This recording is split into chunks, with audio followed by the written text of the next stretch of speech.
we're just about to take off, too. I think you should be thinking seriously, Floyd, about giving up your job at Cedars and finding a bigger house. Josh, I like my job, and I like where I live, too. Yeah, well, you got to think about Leslie Ann, though, and what makes her happy. Well, I haven't heard any objections from Leslie Ann about my image. Really? Well, you know, I wonder what Andy Norris would think if he came back to this place and saw what a gold mine it's turned out to be. Listen, I don't want to hear anything about that jerk. He really treated my sister like dirt. Hey, well, he can't be all bad. I mean, I don't love the guy or anything, but he must have been okay in some ways. I mean, some women found him very attractive. Floyd, I think we really should be going. You know, Kelly Louise's christening's tomorrow. Yeah, I know that. I couldn't forget that. Listen, I have to go to my dressing room and get a few things. I'll be right back. All right. I hope you noticed his reaction when I mentioned Andy Norris's name. You made your point, Josh. Okay. I want to see some results tomorrow, then. Listen, honey, I'd really like to go back to Springfield Towers with you if you don't have other plans. Hey, free as a bird. Let's go. Okay. Oh, I thought you'd be with Miss Manzini tonight. No, Vanessa. When somebody walks out on me the way she did tonight, I just give up. Maybe you should try the same thing. Good night, Vanessa.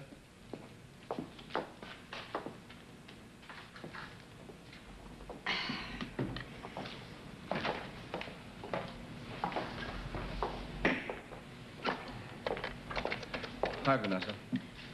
Hello, Derek. If you're looking for Hillary, I have no idea where she is. She left shortly after you did. I really think you should have taken my advice. You're right, but I wasn't thinking very rationally at the time. I've checked every place I thought she might be, so I thought I'd come back here. I just have no idea where she'd be at this time of night.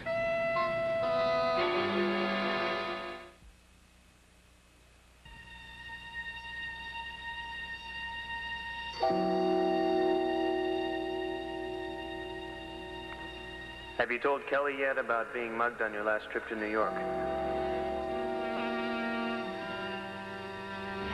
Keep quiet. Quit fighting your something great.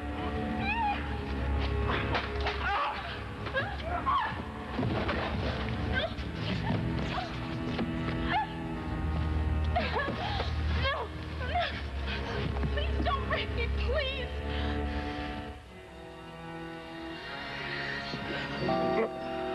Hey, my wife reacts like that when I could have put my arm around her? I'm sorry, I was just into deep thought and you startled me. Oh, I'm sorry. I just want to savor every minute I can with you. Tomorrow, next few mornings, you won't be here. You know, Kelly, you could come to New York with me. Keep me company, and that way you can meet Liz Cooper. I can't even find time to eat lunch, let alone hop a plane to New York. As much as I'd love to. Kelly, Oh, I can't believe it's time to go to the hospital again. Well, I'm sorry, what were you going to say? nothing important. Just how lucky we are. Well, I think that's very important. So do I. You know, Kelly, this time while I'm away, I have a few things I want you to do. No, I'm just going to lay here and I'm going to wait for you to come back. No, really. Like, the most important is, I got Nola's baby a christening present, and I wrapped it, and it's all ready and waiting in the closet, so I want you to take it with you when you go to the hospital and bring it with you when you go to the christening and give it to Nola then. I forgot that was today. Well, I reminded you. Yeah, well, I don't know if I'm going to be able to get off and go to that. I'm not even sure if I want to if you're not going to be there. Oh, Kelly, I really think you should. It's important. I mean, now that Nola and I have settled everything, and, well, you know it's important to Floyd. You can go with Maureen and Ed so that way you don't feel uncomfortable at all. And besides, I want to hear all about that party that Mr. McCord is going to have for Nola. Oh, come on. I mean, I know I'm not going to be able to go to that. But I will try to go to the christening. You know, I'm going to think about you all the time while I'm away. Same here. I think you better get up and shower. Come on, you're going to be late for work. I'm even trickier than you had imagined. Set the clock for 7:15. Now, what do you think of that? I think you had an ulterior motive. Definitely.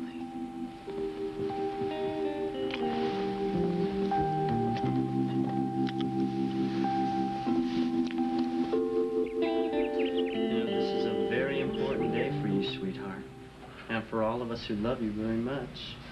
You know that? Yeah, you ready? Getting ready. Oh, hi, you're up and dressed already, huh? Yeah, I got a lot of things to do today before the christening. Yeah, so do I. Yeah. You know, I'm so grateful that you told Mr. McCord the whole truth. Yeah, me too. I'm real relieved about that, you know. I'd feel better if that Silas Crocker guy was in prison and Mr. McCord was out of danger. Yeah, well, I think Mr. McCord can take care of himself. Yeah. But, I was wondering, do you think it's a good idea to have the party out there with, you know, all that danger? Well, it's gonna be daylight and lots of people. I don't think Helena will try anything. Well, I just wouldn't want anything to happen that would make this day any less than perfect. Yeah. Oh, I have a gift for you and Kelly Louise, but I'm going to give it to you later. Oh, Floyd, come on. You didn't have to do that. Oh, well, I know that, but what's the sense in having all this money if you can't spend it on people that you really care about, right? Well, I just think you should save it and put it in the bank, you know, so you and Leslie Ann can have a good start. Your married life and all. Well, you know, I haven't even proposed to her yet. But I just want to let you know that if I do marry Leslie Ann, that I'll never forget what you and what we shared together. Yeah.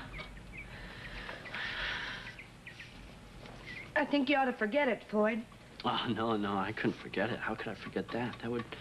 That would be like trying to forget something that, well, a part of my life that I'm very proud of. I'm gonna go take a walk.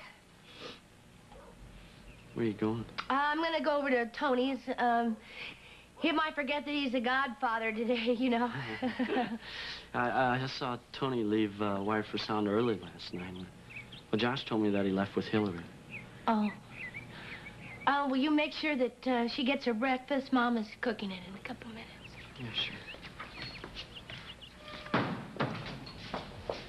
You know, sweetheart, what I just told your mother was true. We loved each other very much once. Yeah. And you're the proof of that love. Yeah, you sure are.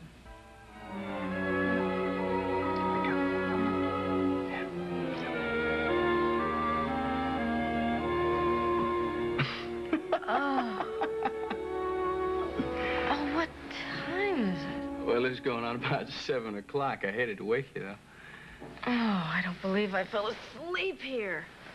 Yeah, well, you conked out about 2:30. I didn't have the heart to wake you, so I kind of slipped a pillow underneath you and put a blanket on top. Here's some coffee. Thank you. I just get out of the shower if you'd like to. You're next in line. Then I'll drive you over to Katie's. Okay. Okay. This is good. I guess I better hit the showers, huh? All righty. Listen, there's a robe in there. It's the one the karate school gave me, so you'll know which one. Oh, okay, thanks. That won't be too long. Okay, take your time.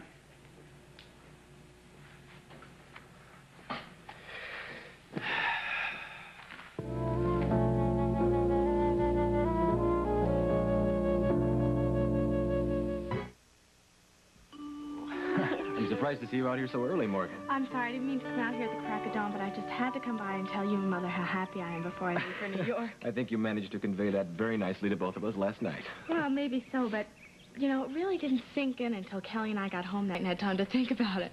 If your mother and I are half as happy as you and Kelly, I think we'll be settling for that in a minute. You know, I always thought that you two were a little bit more than friends, but I never dreamed that you'd be married. Well, we both started realizing how important we were to each other while we were in Europe. Well, I don't care how it happened, but when I get back from New York, we all have to go out, and I want to hear Good. everything that happened in Europe. Everything? You're sure? Well, maybe only the romantic parts. I promise. I want to be as close as I can to both of Jennifer's daughters. I know we'll all be close. Well, I've never had any worries about you, Morgan, but I keep wondering what's going on in Amanda's head.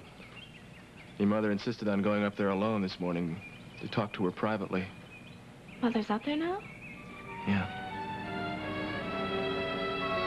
Amanda, thank you for taking the news so well last night and being such a lovely hostess. I really appreciated it.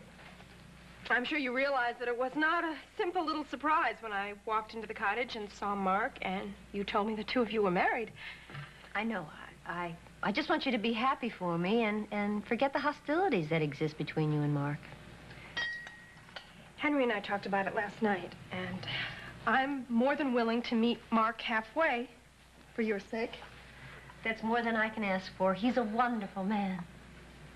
It's just one thing that puzzles me a little bit. Well, if you're talking about the difference in our ages, it doesn't matter to Mark. Give me a chance to explain. Too I can late, tell you. Vanessa. No, it is not too late if you'll just listen to me. To what? I know exactly how you feel about me. You are constantly telling everything. You stop shouting at me and let me explain what happened that night. I said what I said because You said what you said because you're the kind of man to charm a woman and get whatever you want from her.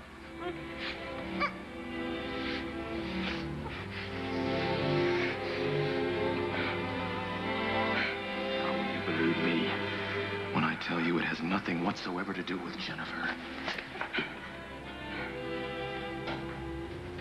Amanda, is that what you were referring to? Yes, it was. I think I'd better try Ross again. His line's been busy.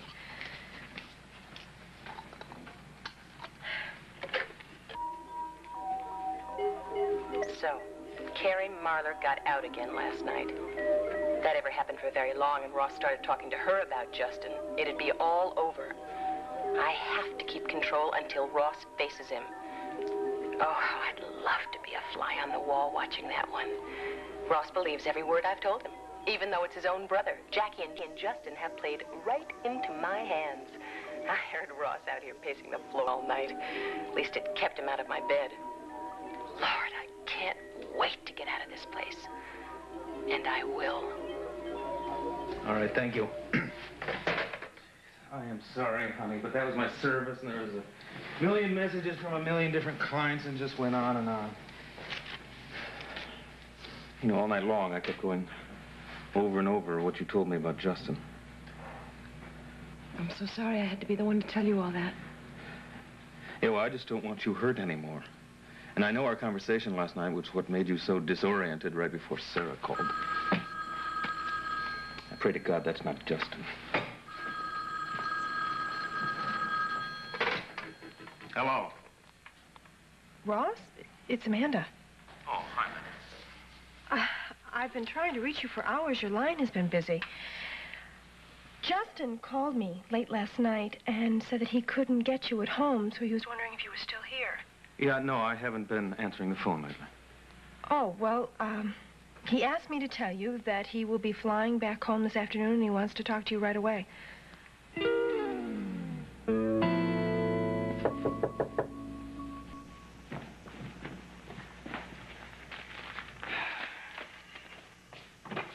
Good Morning. Nola. What are you doing here? Well, I just thought I'd come by and remind you that you're the godfather this afternoon. Well, I wouldn't forget that. Well, I know you got a lot of things on your mind, you know, and just thought I'd, pardon me, come by and talk. Can I have a glass of water? I walked all the way over here. I'm real thirsty. I'm sorry. No. Well, why not? Come on, don't ask questions. Will you just take my word for it, huh? Look, I'll see you later, all right? Tommy, do you have an extra towel here? I just got out of the shower and I can't find one. This has been the award-winning Guiding Light. Fashions provided by Lily Rubin Salon, South-Southwest, Yeager International Shops, and Barney's.